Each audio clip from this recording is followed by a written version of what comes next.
No último dia 28 de novembro, vários empresários se reuniram no auditório da Faculdade Estácio para homenagear os 30 anos do Sebrae em Ribeirão Preto. Entre eles, o empresário Maurílio Biache Filho, que falou um pouquinho da sua história e principalmente do Proálcool. Fique agora com os melhores momentos. Muitas e muitas pessoas acham que já sabem tudo e não querem ouvir uma outra opinião, não querem ouvir um outro depoimento, não querem ouvir uma história, porque são os donos da verdade. Parabéns a vocês por estarem aqui, querendo ouvir mais alguma coisa. Vocês são os vencedores. E é isso que diferencia vocês dos demais. Se nós conseguíssemos aqui colocar o álcool como a nossa matriz energética, infelizmente... Você tem carro flex? Tive carro flex muito tempo, agora não tenho carro flex. Agora você não tem flex, você tem a gasolina? Tem a gasolina. Quem tem carro flex aqui? Olha aí, você está na minoria aí. Agora, Eu comprei, não tenho. quando o preço da gasolina está acima daquele 70%, que está errado os 70%. Hoje o preço, a equivalência de preço entre um e outro é 90%, que modernizaram os motores. Quem é que coloca álcool no carro quando está favorável para colocar gasolina? Ninguém. Então ninguém tem preocupação com o meio ambiente. É simples quanto isso. E isso acontece no mundo inteiro. Eu queria chegar nessa conclusão para vocês entenderem. Não é maldade. Não é que você está fazendo isso, está fazendo isso porque foi lá. Principalmente mulher, foi lá, não, tá, faz aquela pontinha ali e tal. Não tem nada de preconceito aqui não, viu, dona? Não, é impressionante. Tem lenda que precisa botar gasolina no carro de vez em quando. Eu não fabrico litro de álcool, eu não tenho usina de açúcar, eu não tenho nada disso. Eu tive enquanto eu acreditei, eu tive enquanto eu achei que aquilo era um negócio importante de vencer. Depois, por todas essas razões que eu estou falando aqui, eu fui vendendo, vendi todas, graças a Deus, e vendi muito bem. Vendi muito bem. Então, quando eu falo isso por agilidade, eu falo isso porque é muito bom. Eu vivi, eu nasci, eu me criei. O maior legado que eu tenho foi ter nascido na fazenda, estudado numa escolinha que fazia primeiro, segundo, terceiro, só tinha 3 terceiros. Eu tinha 4 anos. 4 anos era em outro lugar, que é o que você estudou também. E que eu vivia na usina, meu pai não me protegia. Isso estou falando de 48, 50, 52, apanhava, batia, você está entendendo? Me forjei dentro de uma coisa severa, dentro de uma coisa legal. Isso para mim é que forjou meus valores. Tem uma pessoa que trabalhou comigo, nenhuma que saiu igual. Nenhuma pessoa dos 30 mil que nós tínhamos numa determinada época que não saiu melhor, que não está melhor hoje, etc. Na pior das hipóteses, os mais fraquinhos ficaram iguais. Então, essa é a função social.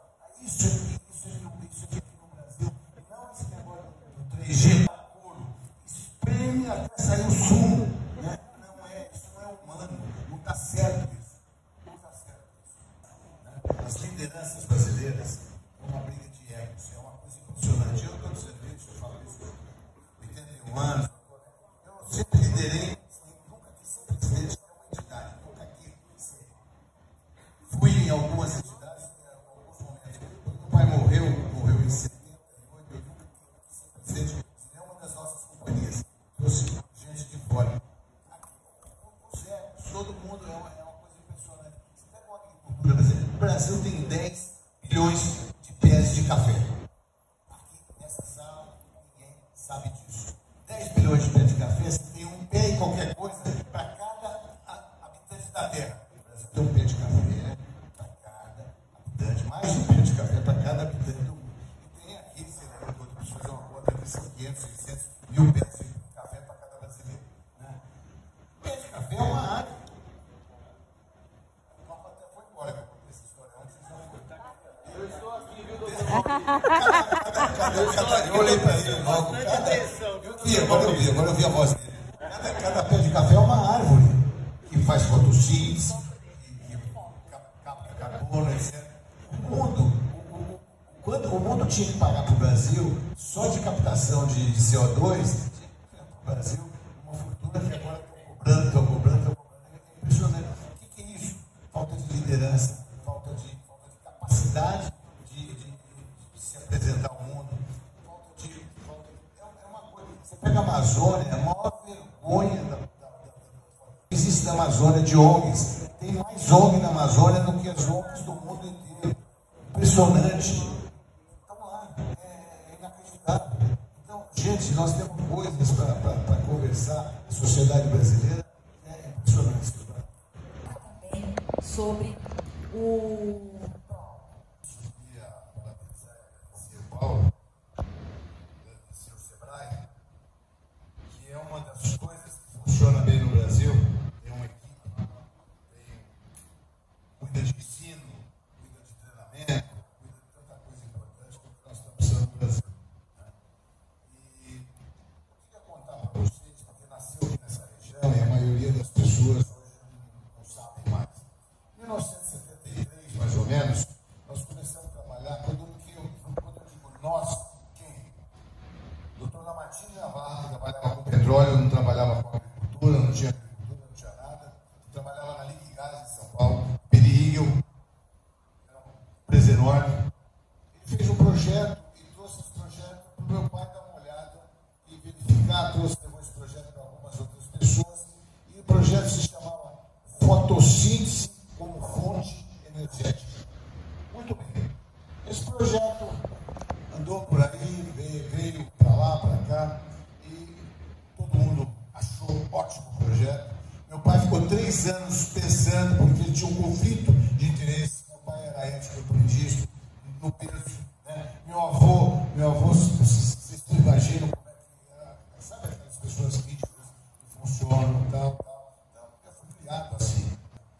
E a gente vive num país que não ajuda a ética, não ajuda as questões tributárias. Você vê todo mundo aqui incentivado a não cumprir as suas obrigações. Porque daqui a pouco vem um perdão do governo federal, do governo estadual. Esses dias foi da prefeitura aqui de Ribeirão Preto, que não tinha pago, vai pagar sem juros, sem multa, sem nada. E vocês todos, e nós todos que pagamos, né, estamos ali, falando, puxa vida, o fulano não pagou, nós estamos pagando. Esse é o país que nós vivemos.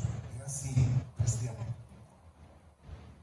Então, olharam os projetos, estou voltando para o olharam o projeto e levaram para o presidente Geisel.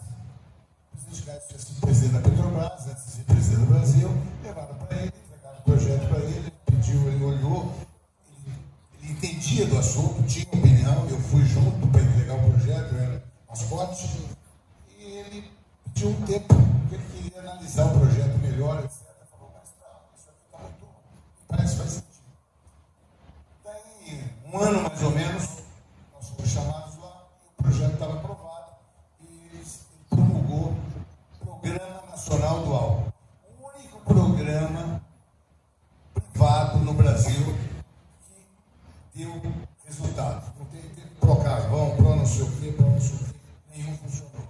Porque tinha a iniciativa privada, tinha um grupo de organizado. Então, de repente foi aprovado que era um programa que passava, a partir daquele momento, 1 quilo de açúcar tinha um valor econômico ao igual a 1 litro de etanol de álcool, naquela época chamava álcool, chamava etanol. E o programa foi promulgado até hoje, que é o maior programa de energia renovável do mundo. Não tem nenhum país do mundo que tenha um programa da dimensão que o Brasil tem em energia renovável. Os Estados Unidos, que são sempre rápidos, todos os países do mundo vieram para imitar. O último que está imitando agora é a Índia, que está indo muito bem, já está com quase 15% de mistura no combustível. Né? A China veio, não dá, a China não tem como produzir, não tem como fazer, tem milho, etc, mas ela tem carência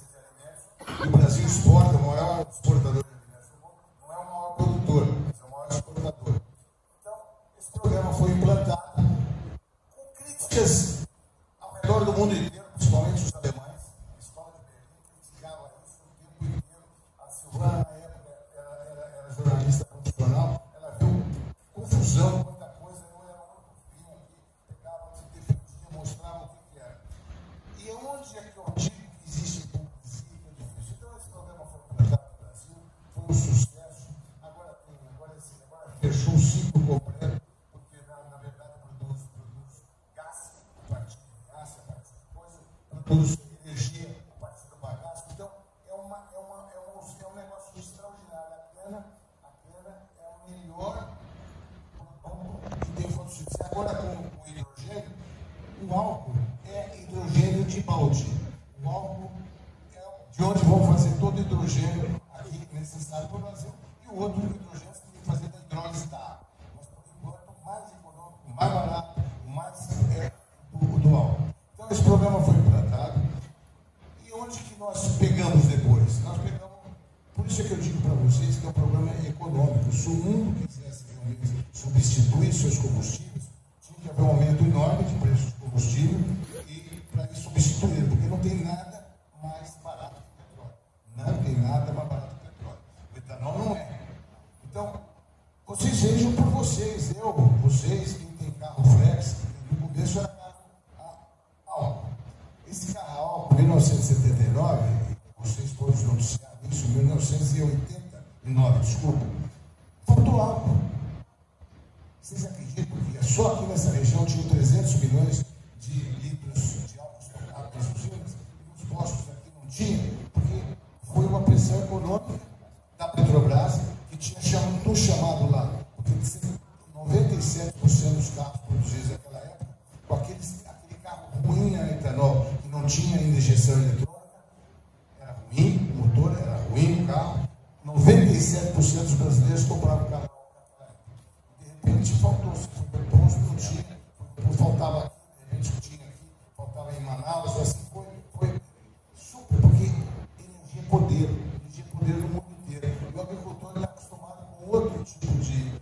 O plantador de cana é um agricultor, então ele está acostumado com outra visão. Então, não faltou, mas eu fui no terminal de líquidos de Ribeirão Preto, que era gerido pela ESO, aí era um sistema de rodízio, fui lá e mostrou o papel assinado pelo DNC, naquela época era o DNC, hoje é a ANP. Né? Tinha, mas eles reduziram pela metade o fornecimento mensal, porque as usinas só podiam vender 1/12 da sua produção. E como elas produziam 5 vezes para vender 12, então o controle do produto era super bem feito, super legal. Então, essa é uma história que eu queria contar, porque eu estou contando histórias para vocês que nunca ninguém contou.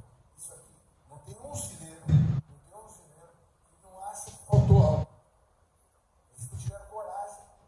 Eu venho aqui para a Silvana. Comunicação. Comunicação é tudo. Não se comunicou naquela época, tinha havido esse boicote, não se comunicou, e até hoje, qualquer sujeito que quer se eleger presidente da República, pode começar a dizer, vocês não vão fazer o que vocês fizeram aquele ano lá, que o açúcar estava bom no mercado internacional, vocês venderam açúcar e produziram ilusão. Não é verdade, não foi isso que aconteceu. Mas, no entanto, não existe isso. Isso é uma mentira que virou verdade. Como existe, tem alguém aqui no Brasil que todo dia fala que uma mentira repetida 1000 vezes é verdade. Né? Está acontecendo, não. Então, gente, essa é uma historinha que eu queria contar, que é a história do Proal, que nasceu aqui em Ribeirão Preto. Nasceu lá em São Paulo, não tinha lá, depois o suporte, a sustentação disso foi feito aqui em Ribeirão Preto. Nós tínhamos uma indústria de peixe de capital, em Sertãozinho, tinha outra lá em Piracicaba, e nós fizemos toda, fizemos quase 300 destilarias autônomas. O sujeito tinha pecuária naquela época, ou tinha grãos, etc. E a cana dava um resultado econômico muito melhor do ponto de vista agrícola. Então todo mundo veio para isso, todo mundo recebeu financiamento para fazer isso, todo mundo fez as suas destilarias autônomas e depois viraram usinas. Hoje todas elas são usinas. Então isso foi um desenvolvimento para o Brasil. Cidades estavam morrendo, chegavam a montar uma cidade ressuscitada. Gente,